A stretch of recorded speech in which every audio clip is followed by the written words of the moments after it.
Here is that MSNBC reaction that I teased at the top of the show. And this was in response to little DJ. And honestly, I don't know what's happened to this person. She used to be a Republican. She was the person who shepherded Chief Justice John Roberts through his confirmation process. It's Nicolle Wallace, who now, I think her next job will be with the Lincoln Project. Here was her reaction to sweet 13-year-old DJ. It was a genuinely beautiful moment. The beauty of that child is the tragedy of the Trump presidency. Because we don't know how he survived pediatric cancer, but it is likely he benefited from some sort of cancer research. And it is a fact that Trump has slashed cancer research. And I hope he lives and the life he wants to live. He wants to be a cop. He knows what he wants to do. And maybe when you have childhood cancer, that crystallizes for you. And I hope he has a long life as a law enforcement officer. But I hope he never has to defend the United States Capitol against Donald Trump's supporters. And if he does, I hope he isn't one of the 6 who loses his life to suicide. And I hope he isn't one who has to testify against the people who carried out acts of seditious conspiracy and then live to see Donald Trump pardon those people. Oh my God.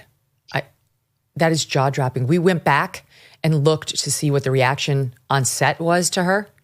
And even her fellow panelists, from Jen Psaki to Rachel Maddow, you could see Jen Psaki literally leaning away from her.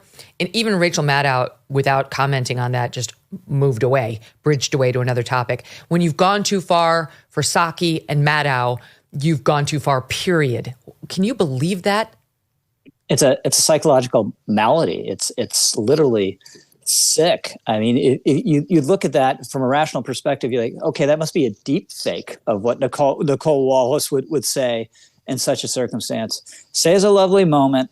Say the kid's a hero. His dad's a hero. We wish him the best. And yes, we want research to get cures and therapies to make kids in such circumstances long-lived as possible and move on, right? To connect it to January 6th, how does that even come into your mind? A cancer survivor, a kid in a police uniform, that's the first thing you think of?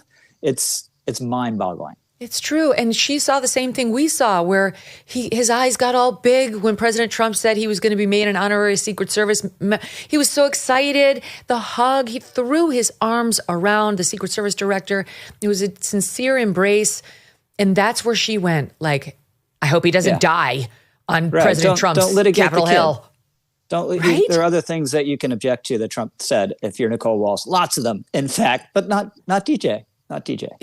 It's such a strange syndrome. TDS is a very strange syndrome. It really should be in the DSM-5. And it's very unfortunate because once afflicted, you really cannot get out from under it. It's like, personality disorder. If you have a personality disorder, it's almost impossible to get out of it. Maybe it is impossible. And there are a lot of my mom's in the psychiatric field. I mean, she's retired, but she was telling me a lot of psychiatrists just won't even try to treat that. Same thing with like sociopaths. There's really no curing you of sociopathy.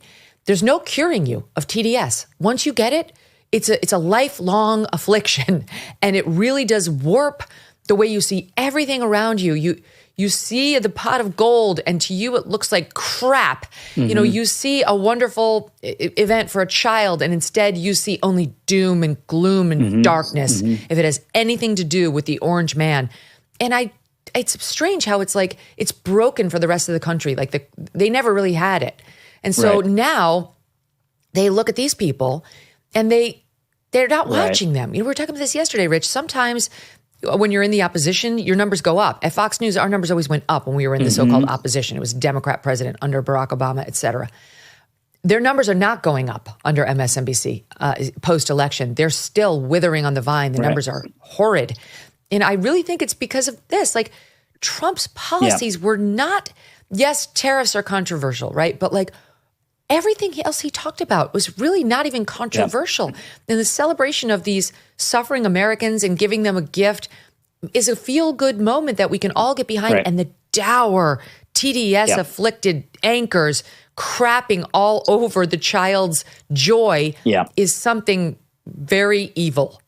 Yeah, what we're talking about in capsule here is the debate over who's normal, right? And for them, it's just a theological matter that Trump is not normal. And look, he's unusual in a lot of ways, and in some respects that we've talked about, some good, some bad. It's an unusual State of the Union or address a joint session of Congress. But if you just look at the reaction to DJ, a president hailing this kid, a nice gesture for this kid, everyone standing up, applauding, wiping tears from the eyes, that's normal.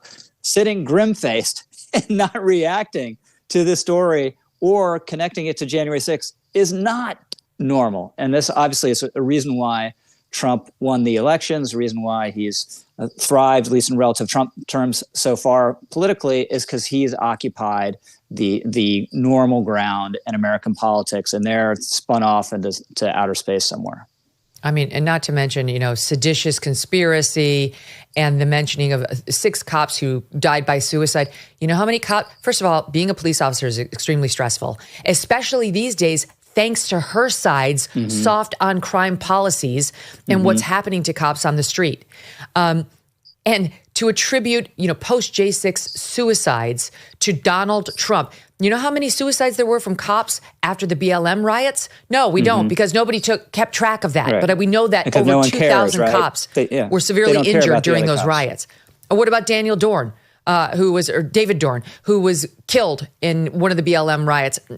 What about him? Her mind just goes to J6. They're obsessed with J6.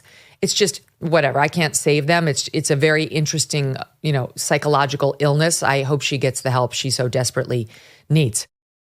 You don't go out and buy a life jacket when the boat is sinking, and you don't buy gold when the economy has already collapsed.